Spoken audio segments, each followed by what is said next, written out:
Welcome to this explanation of how to play Apostolos, a game where you put yourself in the apostles' shoes, or better said, in their sandals.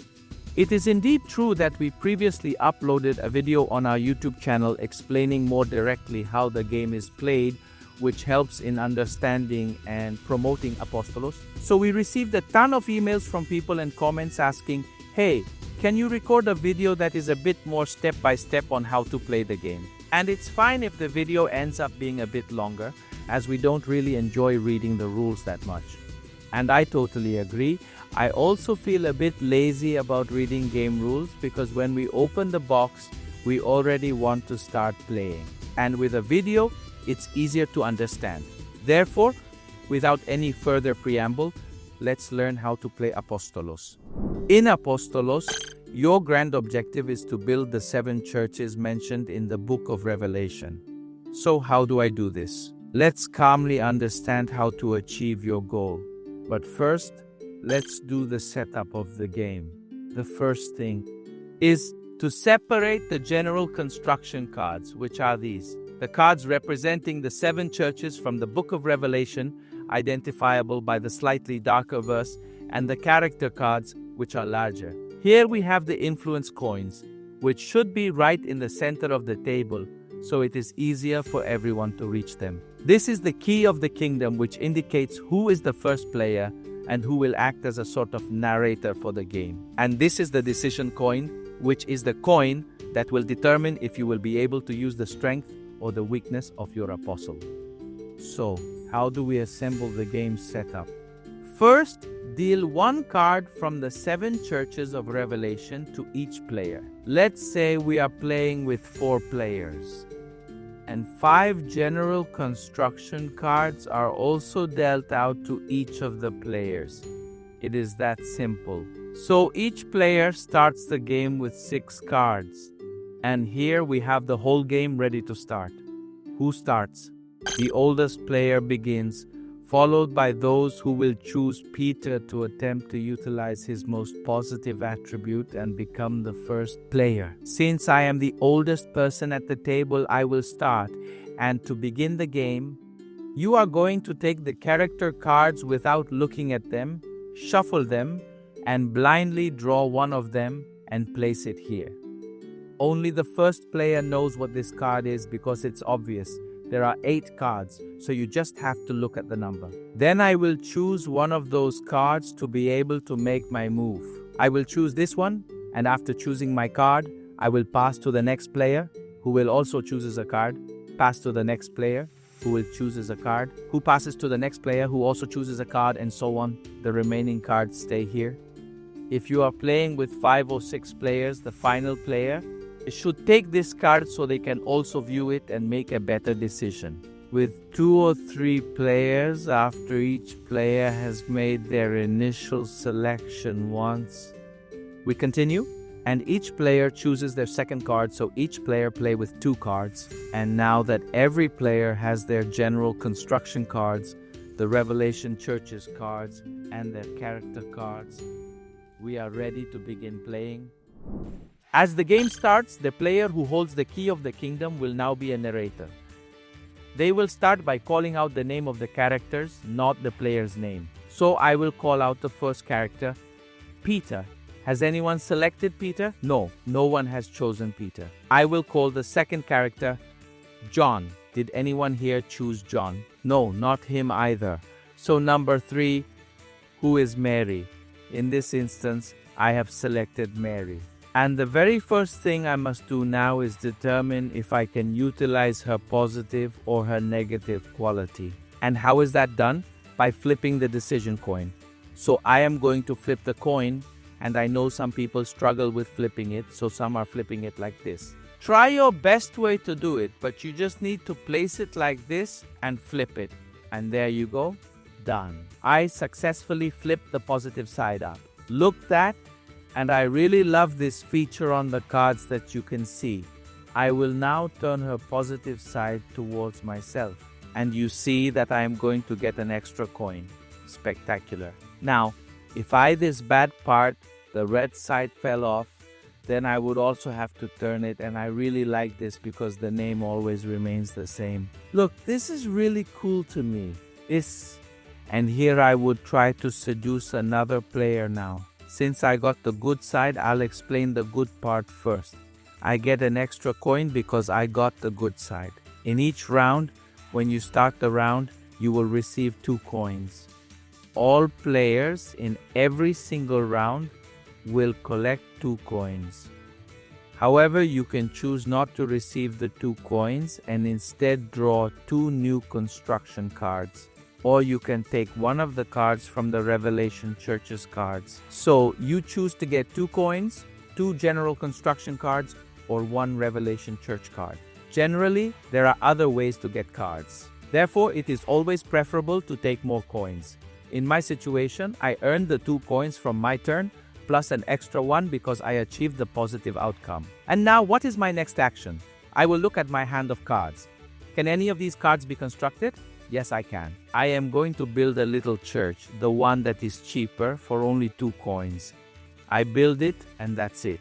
Now, since I have Mary, let me explain how her negative side works. We'll say that I got the red side, and now I must perform the negative action, which involves seduce another player to skip their round. Now, pay close attention. I'm not going to say the player's name, I'm going to say the character's name. And I'm going to say here that it happens to be the number 6. Thomas will be skipped for the upcoming round, and that concludes that action. I will now proceed to construct the cards. This establishes the sequence for playing the game. Initially, flip this decision coin. Then, collect the resources or the cards. After that, I can build the cards. So we'll assume that I construct this card here using 2 influences coins, and now we move on to the next number, which is the 4th one. Is it Judas? Nobody chose him. Let's go to the next one, number 5. Yes, the guy here chose Matthew. And what does Matthew do? Matthew has a very big advantage when he already has a bunch of built cards. That is to say, in the 1st, 2nd, or 3rd round, starting with him is not a good choice. Why? Because Matthew, if he gets the good side, will be able to collect 1 influence coin for each of his constructions. Now, if you get the bad side, you will lose coins for every 2 constructions. Let's see what happens to Matthew. Now, he would have lost, but he built nothing. So, the effect doesn't apply. The only action he will take is to get 2 coins and see if he will going to build a construction card or not. Matthew doesn't have enough coins to build any of the cards, so he will pass his turn to the next player, because you can also save and keep the coins. Let's go to the next one, which is number 6, Thomas.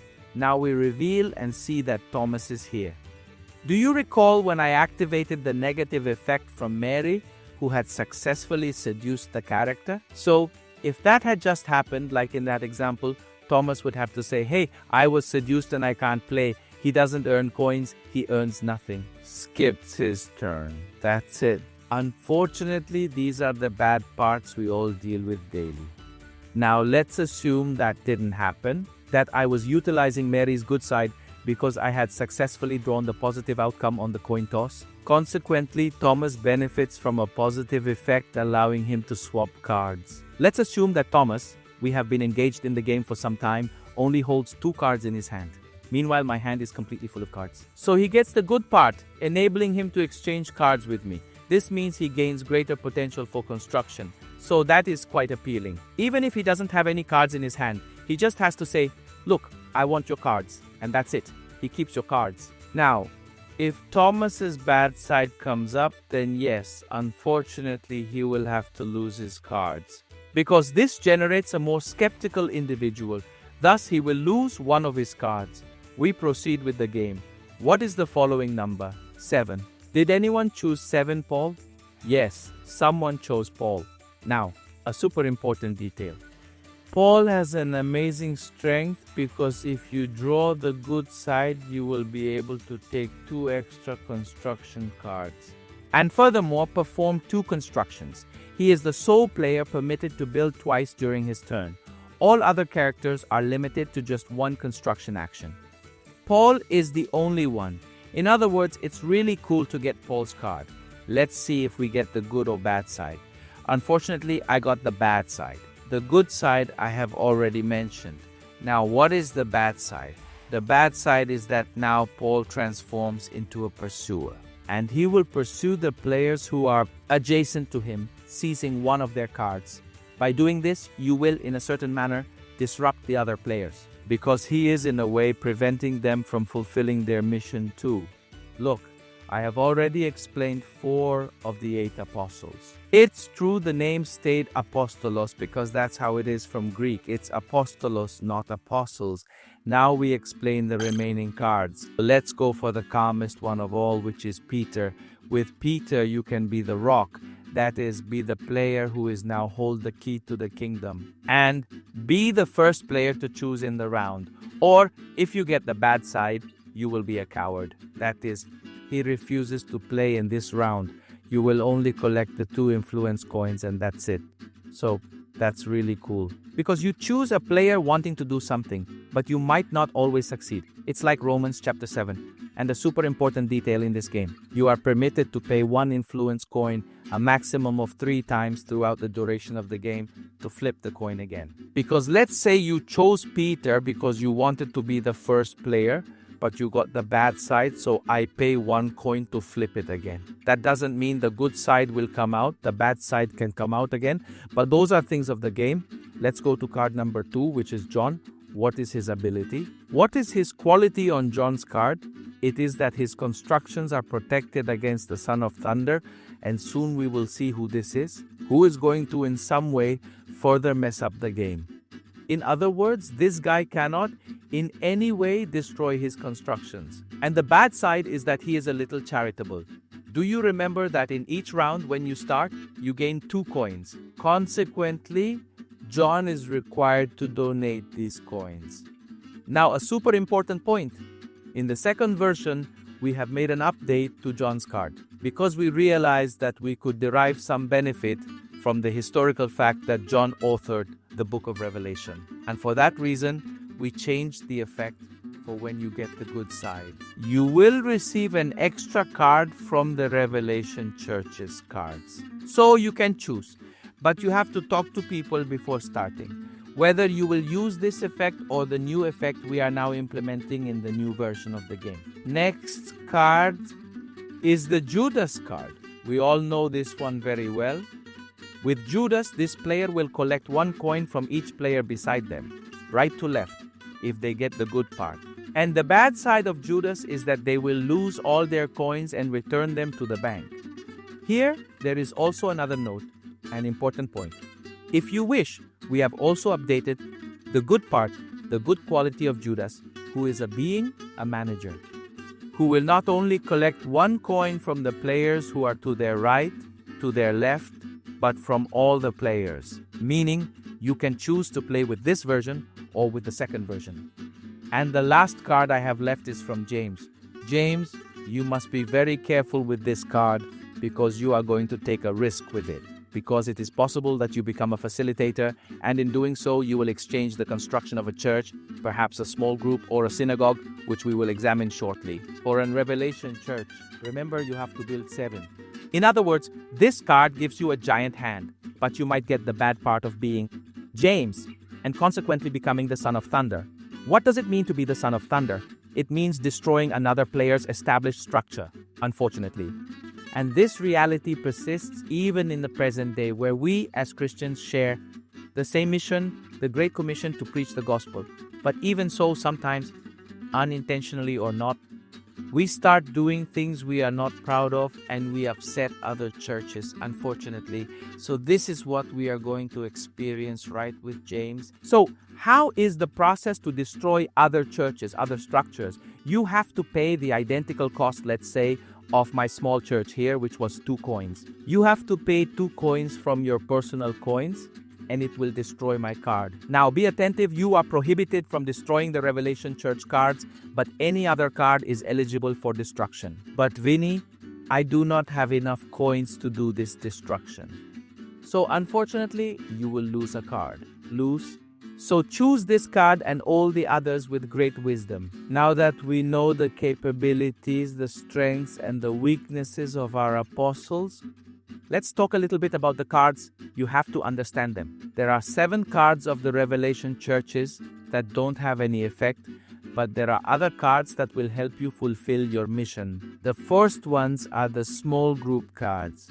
In the game, you can exchange every time you manage to build 3 small group cards. You can exchange for a Revelation church, but remember that church has to be in your hand, meaning you have to have this card to exchange them. So, for every 3 small groups, you can exchange for 1 Revelation church.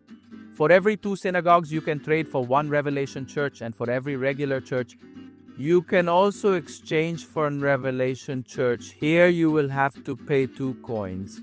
By paying 2 coins, you can now have a card of the Revelation churches. Now, an important thing after making this exchange, you have to discard these cards. Okay? And with that, fulfilling your mission becomes easier. Attention! When building one of the Revelation church cards, you obviously have to pay the price for them.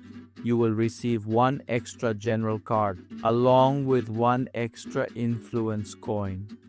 Now, notice an important detail on these small group cards and also synagogue cards because they have a border of a different color. And these colors are in some manner matching with the colors associated with certain characters.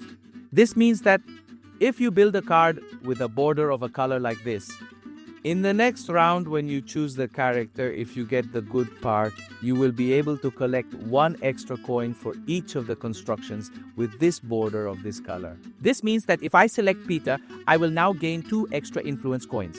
However, it is not limited to Peter. We also have Thomas. Thomas, if you choose Thomas, after having built a card like this green one, you will also earn 1 extra coin. We also have John, who similarly collects an extra coin, and lastly James, who earns an extra coin for representing the black aspect.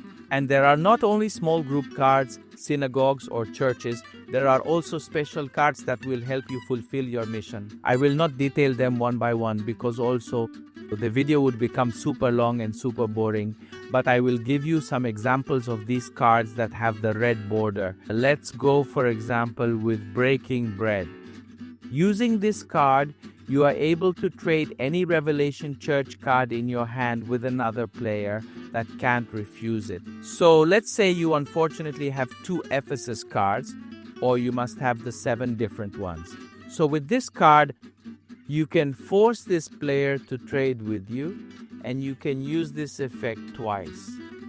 Also, there is this card, which would be the Great Cathedral of Antioch, where you can exchange your built churches for Revelation churches without extra cost. Do you remember that to exchange it is 3 small groups, 2 synagogues, or 1 church paying 2 coins? So just picture this. You only pay 5 coins and never again have to pay to transform your regular churches into Revelation churches. So it is contingent upon your strategy, the manner in which you are playing, to determine whether it is advantageous or not to pay for the construction of these cards. And there are 2 in particular that I would like to show you, which are the ships. The ships of the first missionary journey and the ship for the second missionary journey. I love the first one because you can build churches from Revelation for only 4 coins. There are some of the churches that require approximately 7 coins. And from the second ship of the missionary journey, you construct a basic church using 1 influence coin. And here, we have also made a slightly simple change to also be able to build churches from Revelation in the second version, and you choose if you are going to play with this card, using the effect that is on it or not. Now we truly have a very comprehensive video detailing exactly how one plays Apostolos. Now there is no more excuse not to play and take advantage and somehow experience the same thing they experienced. This struggle we see in Romans 7 of trying to do good and not succeeding. And with that, we will live, and here we are attempting to fulfill our mission of proclaiming the gospel to every person in our generation. Now it's your turn to take advantage and enjoy your game, Apostolos.